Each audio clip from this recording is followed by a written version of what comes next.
Okay, so today we're looking at heating and cooling curves. We're going to do a couple calculations with them to see how we can use them. All right, so what this is a picture of how, as we add energy to a sample, its temperature changes. And we see the temperature is going up. Makes sense. We add energy, all right, and temperature measures kinetic energy. All right, so we just notice this over here, measures kinetic energy. So we notice as we add energy to it, temperature goes up. But there are some places where the temperature doesn't go up. And that's what happens here and here. So let's see if we can figure out what's actually going on. So we've got three phases of matter, and we see three slanted lines. And that makes sense because you can change the temperature of for example, of a solid, or of a liquid, or of a gas. So let's put our heads to it, see what we can figure out. Lowest temperature, slant line, probably going to end up being a solid. Medium temperature, going to be the liquid. Highest temperature, going to be the gas. Now the question is, what's happening in between here? And this is an important thing to know, because you'll notice that we are changing in between solid and liquid, okay, or between liquid and solid, depending on which direction we're going. But the temperature isn't changing, okay? So we see a phase change here and a phase change here. Important to know, because phase changes only change potential energy. Basically, molecules or the particles get closer or further away. Okay, so it's not that they start moving faster, which is what happens when we're dealing with a temperature change. Since a temperature change changes kinetic energy, okay, and kinetic energy is all about speed, and those particles move faster or slower. In a phase change, you're only changing your potential energy, okay, so that's why we're not changing temperature here. So let's see if we can identify what phase change is actually going on. As we add energy from a solid to a liquid, that's going to be melting. If we take energy away from a liquid and turn it into a solid, going back that way, would be freezing. As we get up to a liquid and go into a gas, we are going to see boiling or vaporization. And as a gas going into a liquid, we see condensing or condensation. Okay, so this is a heating curve. It shows us where all these things happen. We can also extrapolate out and figure what these things boiling and melting points are. So we see here, we can take this across, and the temperature at which the thing melts looks to be here about, call it 18 degrees Celsius, would be its melting point. And if we do that straight across for your boiling point, it looks like it comes right around 125, would be your boiling point. So those are the temperatures at which that thing happens, okay? Not necessarily the place on the graph, but the temperature at which those phase changes happen. Let's look at a different graph. This looks very similar. It's a cooling curve, okay? But it basically shows us how, as we remove energy, the phase and the temperature change. So it still makes sense that the top temperature is going to be the gas, the middle temperature would be the liquid, and the bottom temperature would be the solid. All right, and the transitions remain the same. Gas into liquid, we are condensing as we remove energy. If we are adding energy, we are boiling. From a liquid into a solid, we are freezing if we take away energy, and we are melting if we add energy. Now, one thing I'd really like to point out here is you'll notice how much longer this portion is, the boiling portion, than it is the freezing and the melting. This is more true to life. It takes a lot more energy to split things into a gas than it would to make them into a solid or a liquid. Reason being, we need to actually split apart the molecules to make it into a gas. Meanwhile, in a freezing and melting, we just need to make them able to move around each other. In a gas, they're completely separate. So keep it in mind. Everything else remains the same. We can find our boiling point. I'll call that about 110 degrees Celsius. We can find our melting point, about 29 degrees Celsius, let's call it. And we can find all of those. So now, let's see how we're going to use these to do some calculations. We've got one of these things here. First question, how much energy is needed to warm up this solid? So we're working on this portion right here, from its coldest point up until the melting point. So coldest point right here looks like it's at 0 degrees Celsius. And its melting point would be where it starts to melt.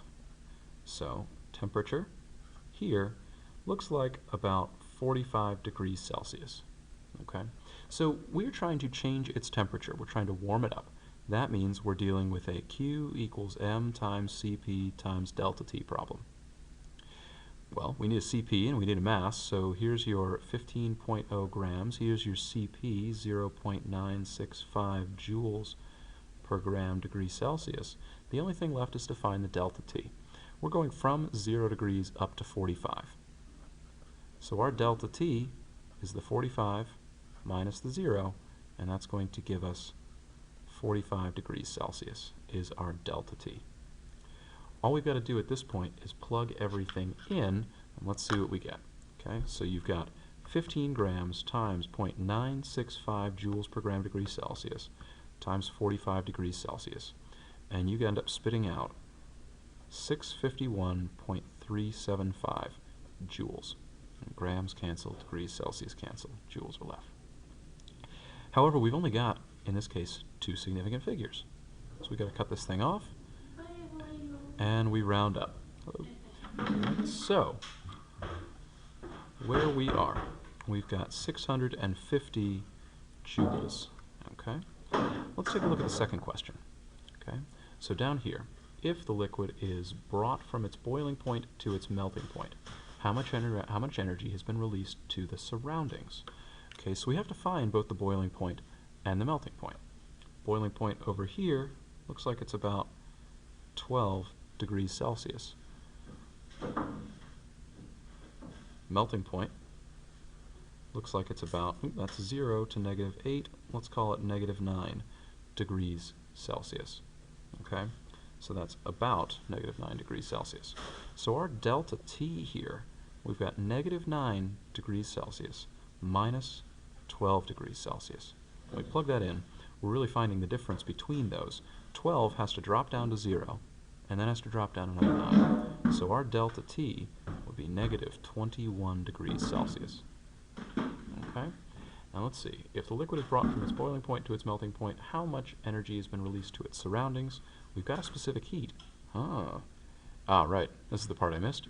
25.0 grams. Okay? So once again, this is a Q equals mCp delta T. Q equals 25.0 grams times 3.50 joules per gram degree Celsius times -21 degrees Celsius. Let's plug it all in, and we've got 25 times 3.50 times -21. So Q in this case would be 1837.5 joules, round to significant figures. So that would be, rounding to the hundreds place, -1800 joules. Okay, so let's see a slightly longer problem. There we go. This is a very long problem. So we are trying to take 10 grams of a solid. We're trying to heat it from -10 degrees Celsius all the way up until it's a gas at 75 degrees Celsius. So we've got to heat the solid. We've got to melt the solid. We've got to heat the liquid. We've got to boil the liquid. And then we've got to heat the gas. Okay, so we've got 5 different things that we need to do here. Okay, we're going to need to take this thing from 10 degrees Celsius, and we're going to bring it all the way up to 75, but we got to do it in parts. So the first step will be to just heat the solid. Okay, And so that's going to be a Q equals m times Cp times delta T problem, okay, where we need to go from negative 10 up to 25. So here your delta T would be from negative 10 up to 25, that's 35 degrees Celsius. You've got 10.0 grams. Your specific heat we can find up here of your solid, 0.750 joules per gram degree Celsius, and then you multiply by your delta T, 35 degrees Celsius. Your second question is asking about what it's going to take to melt. Okay, so that's a Q equals m times delta H question. Now, you're melting. You are going up in energy. Okay, remember how potential energy increases from gas to liquid to solid. Okay, so we're going up in energy. We are melting, so we can keep this as a positive number.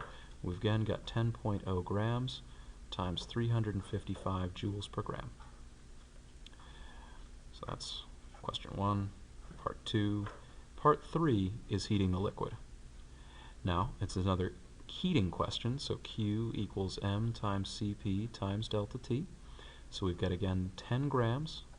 We've got a specific heat of the liquid here, 2.55 joules per gram degree Celsius. And then we're trying to find our delta T. We're starting off at 25 degrees Celsius. We're finishing at about 40 degrees Celsius. So the difference between 25 and 40 would be 15 degrees Celsius. The fourth part is that we've got to boil this thing. So part 4 is a phase change, Q equals m times delta H. And once again, we're going from a liquid to a...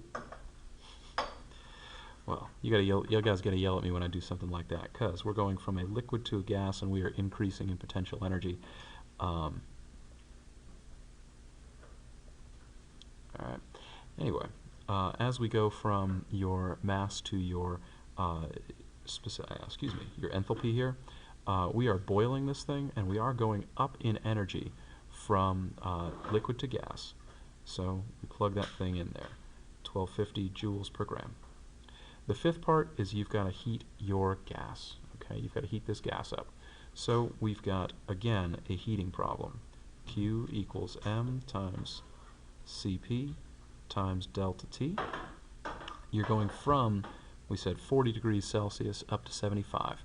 So your delta T here is going to be 35 degrees Celsius. Okay, so mass of 10.0 grams, specific heat of the gas, 1.68 joules per gram degree Celsius, and then a delta T, 35 degrees Celsius.